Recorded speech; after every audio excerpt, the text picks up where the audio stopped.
विक्रम और उसके दोस्तों को रहस्यमयी जगहों पे घूमना बहुत पसंद था।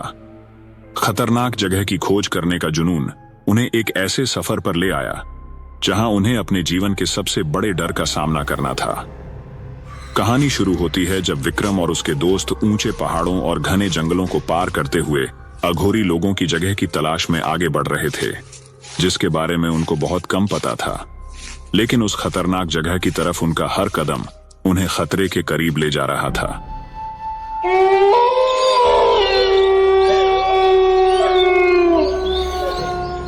रास्ते में उन्हें एक गांव मिला। जब विक्रम ने वहां के लोगों से उस अघोरी वाली जगह के बारे में पूछा तो वहां के लोग बेचैन हो उठे। गांव वालों के चेहरों पर डर साफ झलक रहा था। उन्होंने विक्रम और उसके दोस्तों को उस अघोरी भूमि के बारे में चेतावनी दी। उन्होंने बताया, जो भी इस जगह की शांति भंग करेगा उसे श्राप का सामना करना पड़ेगा। गांव वाले बार बार चेतावनी दे रहे थे, लेकिन विक्रम उसे डर से कोई फर्क नहीं पड़ता था। उसे अपने जज्बे पर भरोसा था और अपने दोस्तों को भी उसने आश्वासन दिया कि सब ठीक रहेगा। गांव वालों की चेतावनी को नजरअंदाज करते हुए वे लोग अघोरी भूमि की ओर बढ़ गए। अघोरी भूमि में कदम रखते ही चारों ओर एक अजीब सी खामोशी छा गई। कोहरा घना हो गया और हवा में एक ठंडक सी महसूस होने लगी।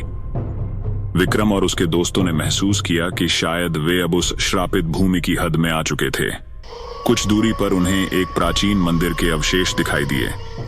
चारों तरफ खोपड़ियां बिखरी हुई थीं और मंदिर के टेढ़े मेढ़े पत्थरों पर काई जमी हुई थी।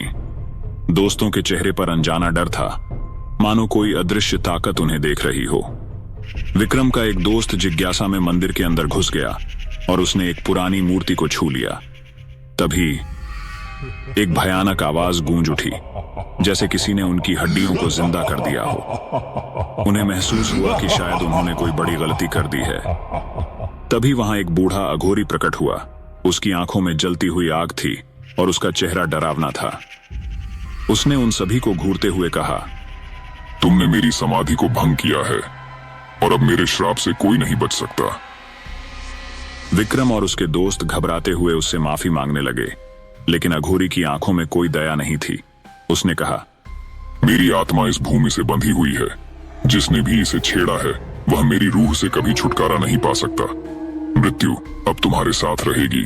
और फिर वह भयानक अघोरी अचानक गायब हो गया, लेकिन उसके शब्द अब भी हवा में गूंज रहे थे। डर के मारे वे किसी तरह वापस लौट आए, लेकिन अघोरी के श्राप का असर अब शुरू हो चुका था। एक एक करके उन सभी को अजीब चीजें दिखाई देने लगीं। कभी कोई परछाई, कभी हवा में अघोरी की हंसी गूंजती थी। उन्हें अब एहसास हो गया था कि उनकी जिंदगी अब सामान्य नहीं रहने वाली। एक दिन विक्रम का एक दोस्त घर के बाहर घूमने निकला था। अचानक उसने दूर से एक धीमी रहस्यमयी आवाज सुनी और उसे खिंचाव सा महसूस हुआ। जैसे ही वह आवाज के पीछे पीछे बढ़ा, उसके पैरों में किसी अदृश्य शक्ति की जकड़न महसूस हुई, मानो किसी ने उसे पीछे से पकड़ लिया हो। वह मदद के लिए चीखने की कोशिश कर रहा था, लेकिन उसकी आवाज दबती चली गई और कुछ ही देर में उसका शरीर निर्जीव पाया गया। दूसरी मौत एक और दोस्त की थी, जो रात में अपने घर में अकेला था। आधी रात को कमरे में कुछ सरसराहट की आवाज आई। जब उसने देखा तो सामने उसी अघोरी का प्रतिबिंब नजर आया, जिसकी आंखें प्रतिशोध में जैसे जल रही थीं। भय के मारे उसने भागने की कोशिश की, लेकिन उसके शरीर में जड़ता आ गई। सुबह वह अपने बिस्तर पर भयभीत चेहरे के साथ मृत पाया गया। तीसरी मौत और भी खौफनाक थी। उसका एक और दोस्त अपने कमरे के शीशे के सामने खड़ा था। तभी उसे अघोरी का चेहरा शीशे में नजर आया। अजीब सी शक्ति ने उसे खींच लिया और उसके बाद वह कभी नहीं लौटा। पुलिस को उसका शरीर उसी कमरे में मिला, लेकिन उसकी आंखों में इतना भय था कि मानो उसने मौत को अपनी आंखों के सामने देखा हो। हर मौत के पीछे एक डरावनी छाया थी, मानो अघोरी का श्राप धीरे धीरे विक्रम के सभी दोस्तों की जिंदगी निगल रहा था। अपने दोस्तों को खोने के बाद विक्रम ने सोचा कि शायद वह अघोरी की आत्मा से माफी मांगकर इस श्राप को खत्म कर सकता है। वह अकेला फिर से उस डरावनी भूमि पर पहुंचा, जहां कोहरा और घना हो चुका था और उसकी सांसें अब उसकी मौत के करीब होने का संकेत दे रही थीं।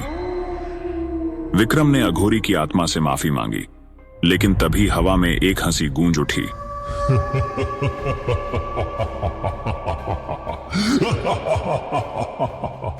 अघोरी की आत्मा ने एक खौफनाक आवाज में कहा, तुमने मेरी आत्मा को छेड़ा है और अब मैं तुम्हें कभी चैन से नहीं रहने दूंगा।